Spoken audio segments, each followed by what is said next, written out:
O programa TV Câmara Entrevista está de volta. Com o objetivo de quebrar o domínio dos patrões e proporcionar mais direitos aos trabalhadores, há mais de 250 anos surgiu o sindicato na Europa, no passado. Os patrões eram donos de máquinas, ferramentas e também se sentiam donos dos trabalhadores. Hoje, 250 anos depois, o trabalho dos sindicatos continua e sobre isso que nós continuamos aqui no segundo bloco do programa TV Câmara Entrevista com a presença da Sônia Evarista Silva, que é presidente do Sindicato dos Servidores Municipais, e Décio Moreira Neto, que é presidente do Sindicato dos Trabalhadores do SAI. Falamos um pouquinho no primeiro bloco, contando um pouquinho da história do sindicato, né, como surgiu o sindicalismo no mundo e também no Brasil. E justamente hoje, a impressão que se tem de algumas pessoas, dos mais politizados, é que o sindicato se tornou nada mais do que está muito partidarista, né? Ou seja, tá muito político no sentido do movimento partidário. E para aqueles que não sabem e não conhecem o sindicato, o trabalho do sindicato, pensam que o sindicato e política têm tudo a ver e políticos estão tudo ligados. Pergunto a vocês, qual é a relação entre sindicato e política partidária, e uma política de forma geral, né? É bom explicar essa questão do que é o trabalho político que o sindicato exerce e a participação do partidarismo dentro do próprio sindicato. Foi muito oportuna essa sua observação, Daniel, que a gente vai poder falar um pouquinho sobre isso, né? Até para esclarecer o telespectador. Então, eu começaria dizendo o seguinte, que a partir do momento que foram surgindo os sindicatos, começaram a surgir, obviamente, as políticas sindicais, as formas de se exercer o sindicalismo, né? Então, o que a gente vê hoje, né, para tentar resumir, é que existe uma parcela do sindicalismo que faz uma política sindical classista, tá? Por que eu falo política sindical? Porque aí a gente já tem que fazer um parênteses e esclarecer. Uma coisa é a política sindical tendo como pano de fundo a relação capital e trabalho. Porque se existe uma relação onde o trabalhador vende a força de trabalho dele para propiciar lucro, mais-valia para os donos dos meios de produção, que são os empresários, então ali já está existindo uma política, que não é partidária. Certo? É uma política de relação capital-trabalho. Política, sindicalismo, certo? Voltado para interesse de partido político, já é outra coisa, é outra forma de política. Tá? Então a gente tem que pontuar, deixar isso bem claro, né? Então hoje nós temos aí sindicatos que são classistas, certo? Que priorizam, né, a discussão de tudo que está relacionado à relação capital e trabalho, né, que são sindicatos classistas e que não são vinculados organicamente a este ou aquele partido. Tá? Esse é um tipo de, vamos dizer assim, de política sindical. O outro tipo que tem, que a gente vê hoje, são sindicatos que também são classistas, mas cujos seus dirigentes, dentro do sindicato, por serem filiados a partidos políticos, priorizam o interesse partidário. Tá? E, por último, existe o sindicalismo, certo? Que não é classista, que é o sindicalismo de conciliação. É um sindicato que não questiona a fundo a relação capital e trabalho, né? Ele não deixa claro para o trabalhador a exploração que se dá pelo sistema capitalista na relação capital e trabalho. Ele prefere negociar com os patrões a concessão de alguns benefícios, mas sem questionar o pano de fundo ideológico do sistema capitalista, né? Então existe, vamos dizer, essas três políticas, né, mais importantes atualmente de exercício do sindicalismo.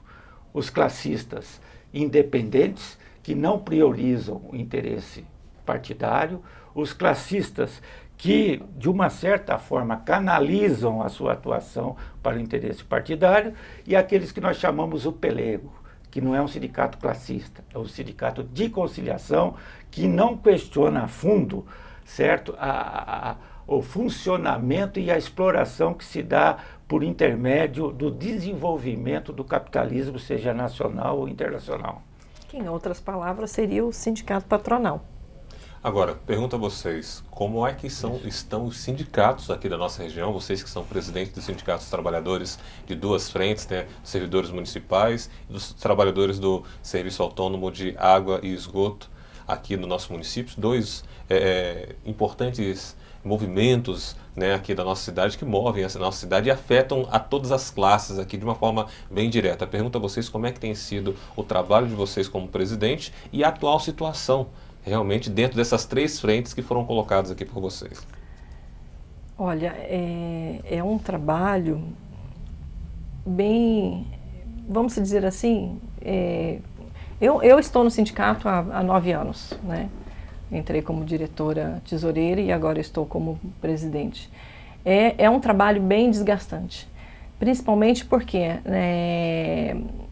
nós temos uma política que desconstrói, que massacra o trabalhador, que assedia o trabalhador, que fala para o trabalhador, olha, para você conseguir isso você tem que se desfiliar do sindicato. Então nós temos várias coisas assim que desconstrói todo o trabalho do sindicato. Então o trabalho do sindicato é muito grande em politizar uma base, né?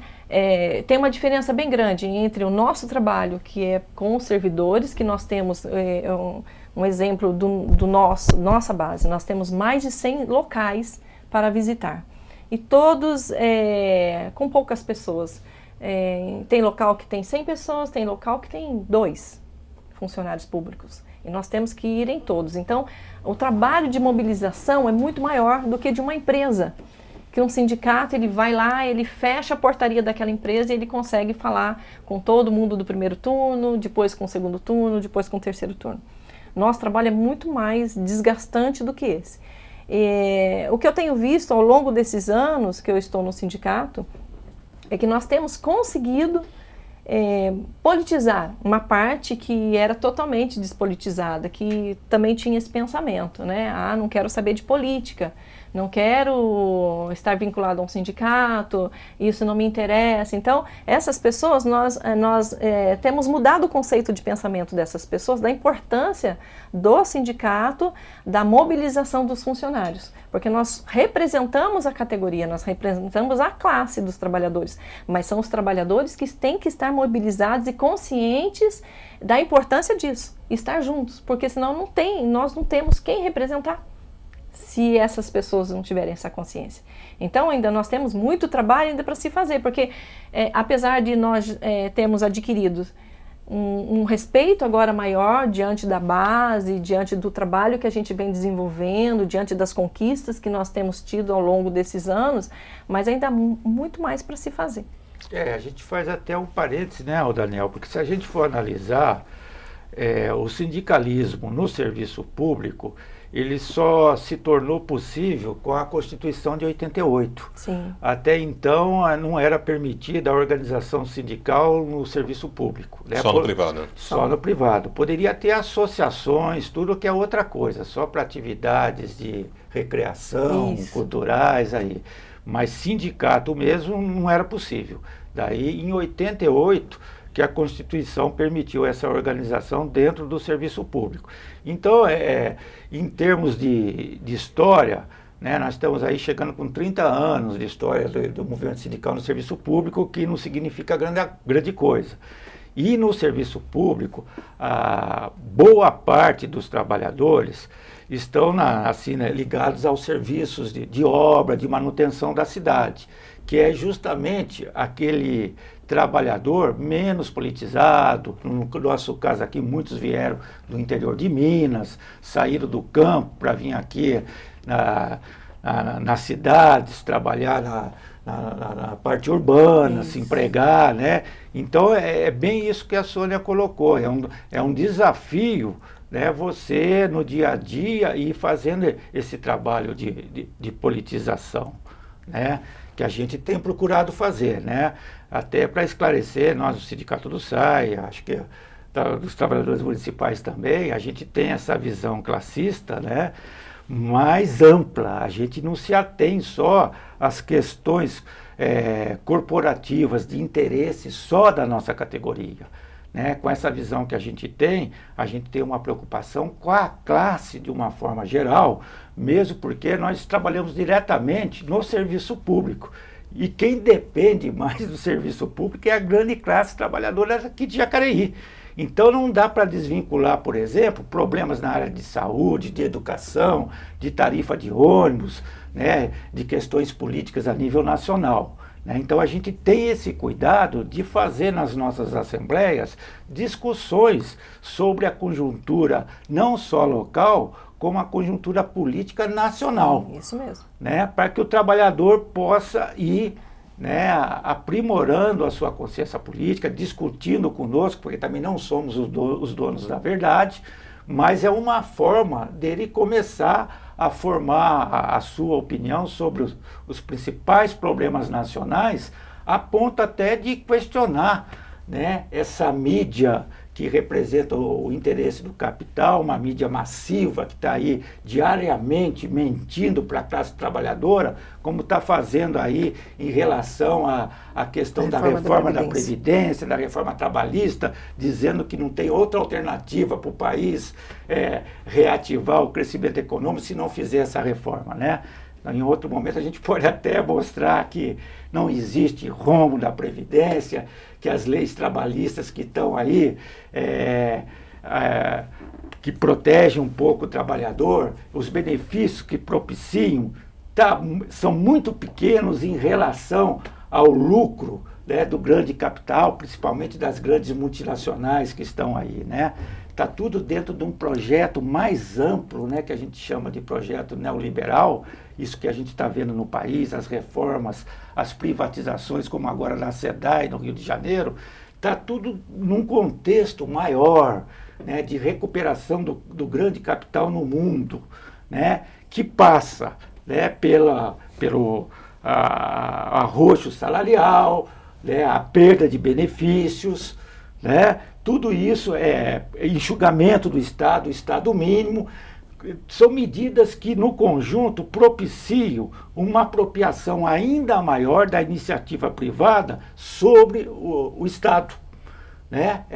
Cada vez mais ela está se usando do Estado para aumentar os seus interesses financeiros e políticos. Né? É o que a gente está vendo. E isso se dá utilizando de todas essas reformas e o pior, criminalizando os movimentos populares para que não haja reação a esse formato de sociedade que eles estão cada vez mais procurando avançar, né? O capitalismo selvagem. Agora, eu vou perguntar, o nosso tema aqui do programa TV Câmara Entrevista de hoje é sindicalismo, e eu pergunto a vocês o seguinte: a impressão que se tem para muitas pessoas, e quando se fala em sindicato, né, as pessoas já pensam ali, sindicato, greve, aí tem um pensamento por parte daqueles que são empresários ou empresas. Se alguém fala, não, eu vou me filiar ao sindicato, ou eu vou buscar informações no próprio sindicato, existe um tom de ameaça a algumas pessoas. Eu fiz uma certa pesquisa com algumas pessoas a respeito desse tema de hoje. Ah, não, olha, se eu for mexer com o sindicato, lá na empresa vão me olhar realmente muito torto, se meu chefe ficar sabendo que eu estou mexendo com o sindicato. Aí eu pergunto a vocês, como é que é a relação sindicato-empresa, mesmo dentro do próprio serviço público, que aí entra nessa questão política, tanto política partidária, né, com relação à visão que se tem, como é que vocês lidam com isso, e essa visão que se tem de sindicato, porque só imaginar em sindicato, ou só se fala em sindicato quando tem ali o movimento grevista, algo que vai mexer e afetar diretamente com outros setores, como a gente sabe, da própria sociedade. Como é que vocês veem essa relação? Pode falar desse. Então, é complexo, né? Realmente, né? Existe, né, por grande parte dos trabalhadores, essa preocupação, esse medo mesmo de se aproximar do sindicato, porque é fácil explicar isso. Né? Os gerentes, os supervisores das indústrias, né, das redes de comércio, aí as lojas, departamento, tudo, eles, para assumirem esses cargos, eles já entram comprometidos, né, com a política da empresa. Da empresa, né? E a política da empresa é aquela que tem como, eu já coloquei aqui, objetivo maior, é aumentar os seus lucros.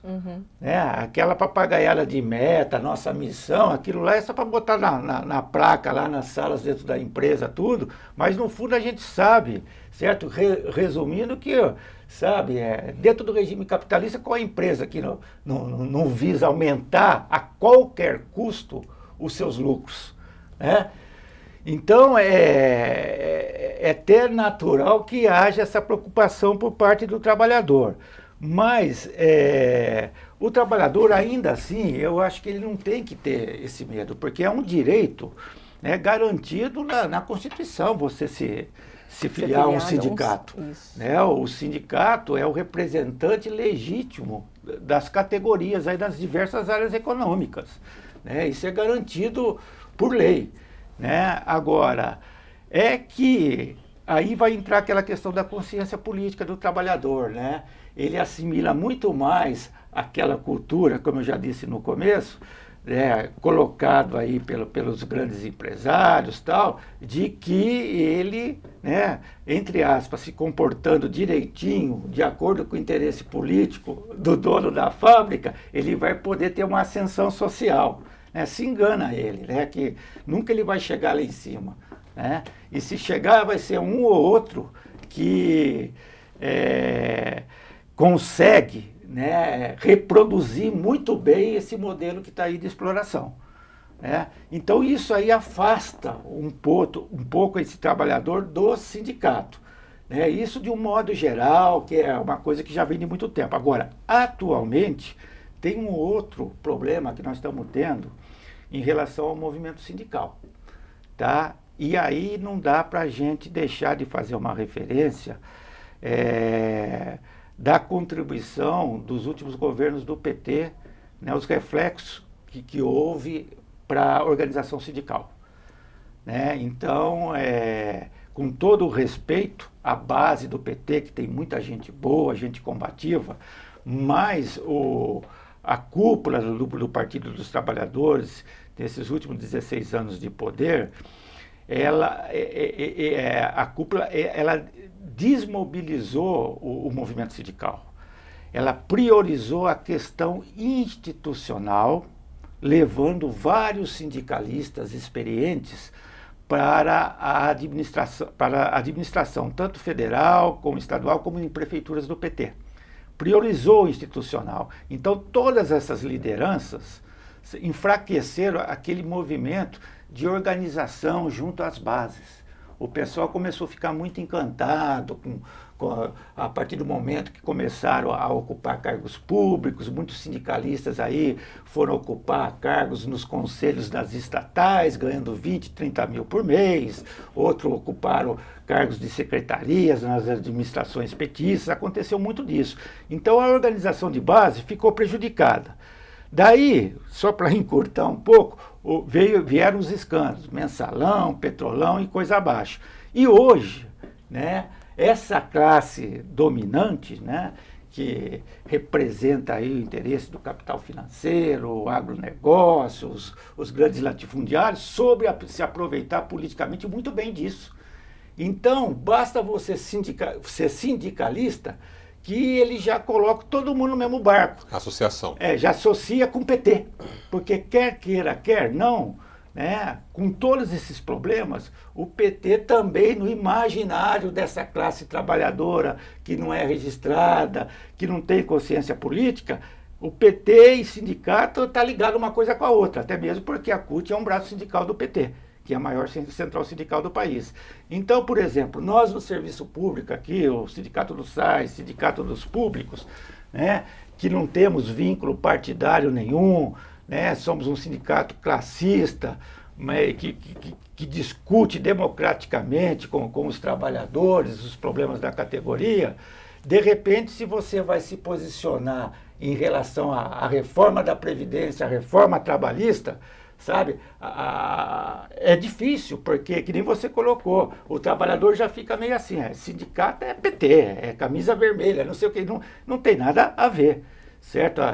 Então esse foi um grande, vamos dizer assim, entre aspas, prejuízo, né, que o PT trouxe para a organização sindical, porque não só todos os a grande massa de trabalhadores ainda vincula todo o movimento sindical ao PT, certo? E aí cria aquele problema de que sindicalista é corrupto, não sei o quê, né, por causa de tudo isso que aconteceu aí nos 16 anos do PT. E, por outro lado, né, os conservadores que querem manter as coisas como estão, né, tendenciosamente jogam na mídia que todas as formas de sindicalismo representam aquela petista via CUT. Política partidária. Política partidária. Realidade, e não é. Então é um desafio esclarecer isso. Marginalização, né? Marginalização. Então a mídia, os conservadores, a mídia se aproveita muito disso aí para colocar todo mundo no mesmo barco, né? Sendo que tem sindicalistas sérios, né, que querem, né, defender o trabalhador de forma democrática, sem se vincular a partido nenhum, né?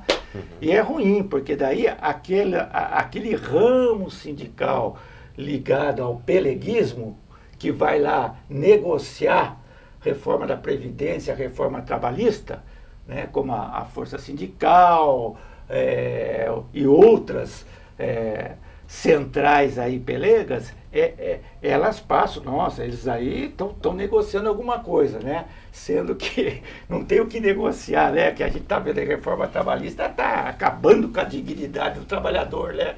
Sim. E para nós, dignidade não se negocia, né? Então, é isso. Então, dá margem para o avanço do peleguismo, né? Todo isso que o PT causou quando esteve no poder, né?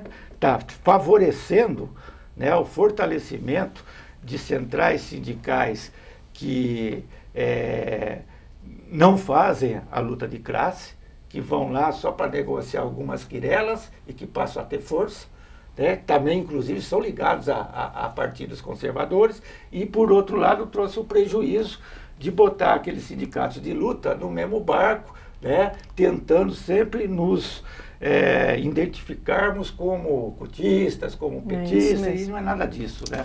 Pois é, nosso tempo aqui infelizmente já até estourou um pouquinho, mas o assunto realmente é muito amplo. A gente, muito amplo. Numa outra oportunidade a gente continua discutindo aqui esses interesses, mas desde já quero agradecer aqui a presença da presidente do Sindicato dos Trabalhadores Municipais Públicos aqui do município, a Sônia Evarista da Silva, e também ao Décio Moreira Neto, que é presidente do Sindicato dos Trabalhadores do SAI, Serviço Autônomo de Água e Esgoto aqui da cidade. Muito obrigado pela presença de vocês. A gente agradece muito a oportunidade, disponha da gente, e parabéns aí pela forma como você abordou a questão do sindicalismo, né? Ainda levando em consideração, né, o tempo restrito. Eu acho que você conduziu muito bem, tá? Parabéns aí à TV Câmara, muito obrigado. Sônia. Muito obrigada pela oportunidade, foi ótimo. Eu espero que possam haver mais oportunidades assim para que a gente possa retomar esse assunto, que ainda tem muita coisa ainda para se conversar. E haverão. E agradecemos a você também que nos acompanhou aqui pela TV Câmara, lembrando que este programa vai estar disponível em nosso canal no YouTube. Acompanhe youtube.com/TV Câmara Jacareí. Obrigado pela sua companhia, um grande abraço e nos vemos na próxima semana.